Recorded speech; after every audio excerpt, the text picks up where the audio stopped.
গোপন খবরের ভিত্তিতে ধর্মনগর জেল রোড এলাকা থেকে একটি TR05G5659 নম্বরের বাইক আটক করেন ধর্মনগর থানার পুলিশ। পরবর্তী সময় প্রাথমিক জিজ্ঞাসাবাদের পর জানা যায় 5 ঘন্টা পূর্বে ধর্মনগর মনতলা এলাকা থেকে একটি বাইক চুরি হয়ে যাওয়া। উক্ত বাইকটি নিয়েই কৈলাসহরের বাসিন্দা নিতু দাস নামক এক ব্যক্তি পালিয়ে যাওয়ার সময় পুলিশের হাতে ধরা পড়েন। ডিউরি রিপোর্ট, খোয়াই টাইমস বাংলা। আচ্ছা, গতকাল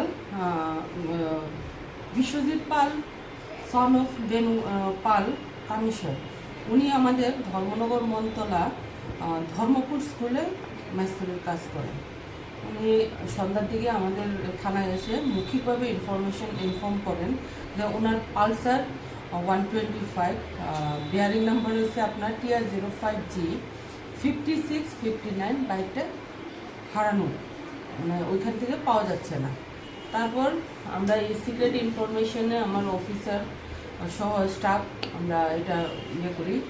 তারপর আপনার খোঁজাখুঁজির পর সন্ধ্যাবেলাতে একটা ইনফরমেশন পাওয়া গেল যে আমাদের জেল রোডের একজন ওই সেম সাসপেক্টেড বাইকটা নিয়ে আসেরা ওইখানে আমাদের জেল রোডের দিকে, পুরান জেল রোডের দিকে উনি যাচ্ছেন।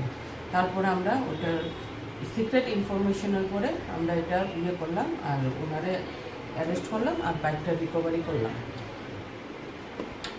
ধর্মনগরে আমরা কেস রেজিস্টার করছি আপনার ধর্মনগর PS কেস নাম্বার 53, গতকালকে date 2/8/26 and under section 303 + 2 BNS।